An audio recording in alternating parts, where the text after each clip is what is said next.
अनशन स्वाभिमान का, लड़ाई इज्जत की। नमस्कार, मेरा नाम प्रकाश और आप देख रहे हैं बुंदेल भास्कर।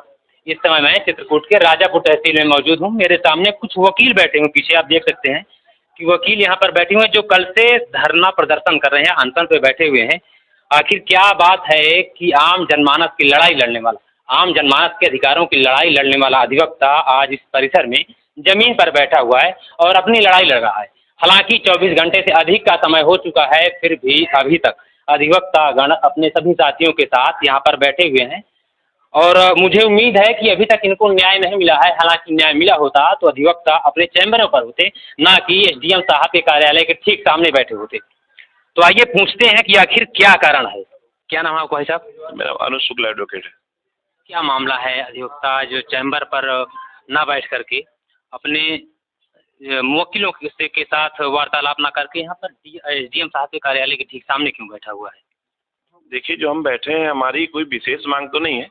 हमारे बैठने का जो मेन कारण हुआ, मुझको तो लग रहा है कि ये प्रशासन की हठधर्मिता है, उनकी तानाशाही है। किस बात को लेकर? बात ये है कि 17 तारीख को हमारे साथी नमित पांडे अपने काम के सिलसिले से नगर पंचायत राजापुर के कार्यालय में गए थे। तो इन्होंने एक आउटसोर्सिंग कर्मचारी है उसको कोई प्रपत्र दिया था, तो उसने इनका प्रपत्र फेंक दिया था। उस काम को करने के बदले शायद 1000 रुपये की मांग इनसे किया था।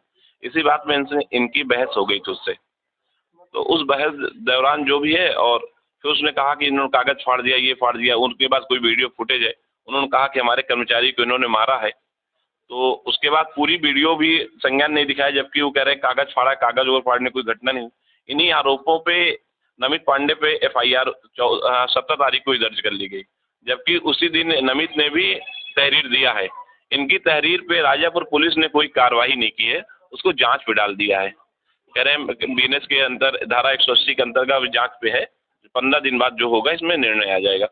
अनुज शुक्ला का नाम राजापुर में चर्चित नाम है। इस तहसील में ऐसा कोई शख्स नहीं होगा जो अनुज शुक्ला को ना जानता हो।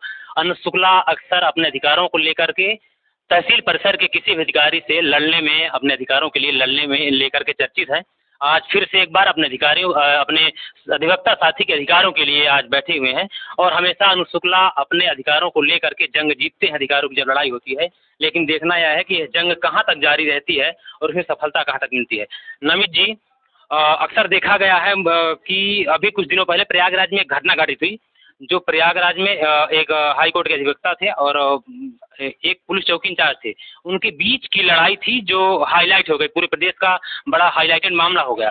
तो कहीं ऐसा तो नहीं लग रहा कि खिसियानी बिल्ली खंभा नोचे वाला हाल, कि जब पुलिस को कुछ नहीं मिलता है तो वह अपने कहा जाए कि नाकामियों को उजागर करने वाले लोगों को हमेशा टारगेट करती है, जैसे पत्रकारों को भी तक टारगेट किया जा रहा है। तो कहीं ऐसा तो नहीं हुआ जो घटना आपके साथ घटी है? मुझे तो लगता है कि ऐसा ही कुछ है, क्योंकि अधिवक्ताओं के साथ पुलिस हमेशा दुर्व्यवहार करती है, उसको नीचा दिखाना चाहती है, उसके साथ मारपीट करती है, अभद्र व्यवहार करती है। और मैं जब और ऐसा ही सेम मेरे साथ हुआ है। जब मैं FIR के लिए गया तो उन्होंने अभी तक मेरा FIR दर्ज नहीं किया है और बार बार यही कहते हैं कि अभी जांच चल रही है। और हमारा धरना तब तक रहेगा जब तक पवन कुमार तिवारी के खिलाफ FIR दर्ज नहीं हो जाती है। डीएम साहब के यहाँ मीटिंग पर, लेकिन 4:15 बजे लगभग मेरे खिलाफ FIR दर्ज कर ली गई बिना जांच के। बार बार यही कहते हैं कि CCTV फुटेज है, वो CCTV फुटेज वो शुरुआत से पूरा मामला नहीं दिखा रहे हैं। अभी तक आपने पीड़ित अधिवक्ता का, जिसके ऊपर मुकदमा दर्ज हुआ है, उस अधिवक्ता सहित उनके साथियों का आपने बयान सुना या उनका आपने आरोप सुना। अब इसके बाद हम चलेंगे पीड़ित के पास, जिस व्यक्ति ने मुकदमा दर्ज कराया है, यानी कि अधिवक्ता जिनके ऊपर आरोप लगा रहे हैं। नगर पंचायत में कार्यरत पवन तिवारी से हम बात करना चाहेंगे कि आखिर मामला क्या है, क्योंकि पत्रकारिता के धर्म के नाते हमारा धर्म होता है कि हम दोनों पक्षों से बात करें और दोनों पक्षों की बात आपके सामने रखें। 17/2/2025 को लगभग 10 साढ़े 10 बजे के बीच नमित पांडे नाम का आदमी, जो कि पेशे से वकील है, हमारे पास आते हैं और हमको किसी अन्य व्यक्ति का, मैं कार्यालय में काम कर रहा था, तो किसी अन्य व्यक्ति का प्रार्थना पत्र लेके आते हैं, कहते हैं कि ये जन्म प्रमाण पत्र है हमारा, इसको बनवा दीजिएगा। तो मैंने कहा मैं तो इसको देखता नहीं हूँ। फिर उसमें एक प्रक्रिया होती है, प्रक्रिया ये होती है कि उसमें जाँच आख्या लगाई जाती है। वो एक मैडम हमारे यहाँ देखती है। तो मैडम थी नहीं मौके पर, कहीं आई रही हो या कहीं बताए पता चला कि अस्पताल चली गई थी।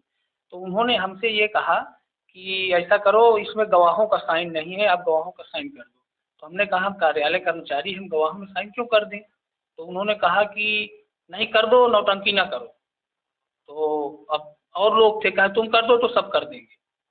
तो हमने कहा कि ठीक है यदि आप कह रहे हैं, दबाव बना तो हम सोचा व्यक्ति इसी तरह हमेशा आते थे और दबाव बना के कर्मचारियों से साइन करवा लिया करते थे। तो हमने कहा जब ये हमेशा करवाते हैं, राजनीतिक जगह है, नहीं करेंगे तो हो सकता है हमें फिर गुंडई दबेंगे कहीं आगे चल के दिखाएं। तो मैं उनके दबाव में आकर के गवाहों में साइन कर देता हूँ। उसके बाद और भी कर्मचारी उसमें साइन करते हैं।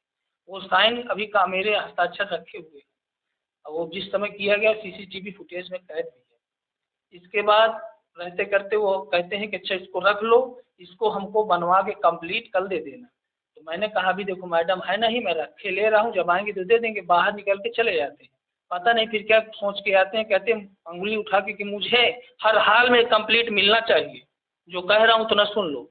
तो फिर हमें भी गुस्सा, तो हम कहते हैं ऐसा है श्रीमान जी, ये आपका कागज रखा है, जो आपको कल बना के दे दे आप उससे प्राप्त कर लीजिएगा। चूँकि मेरा ये कार्य नहीं है, मैं इसको देखता नहीं हूँ, इसको मीनू मैडम देखती हैं, वो जब आएंगी तब अपना देख लेंगी। इतने में ही आवेश में आकर के वो हमको गाली देने लगता है और मारने के लिए बढ़ता है। मैं कुर्सी में बैठा रहता हूँ, उसी समय सीसीटीवी फुटेज में पूरा क्लियर दिखाई देता है। चाटे मारते हैं, तो बचाव के लिए तेजी से उठता हूँ, पकड़ने की कोशिश करता हूँ कि पकड़ूं, लेकिन हमारी ताकत हमसे ज़्यादा होने की वजह से हमको उठा के नीचे गिरा देते हैं, फिर गिरने के बाद भी मारते हैं। खड़े पहले बातचीत होती।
जब मैं बाबा आपके बैठ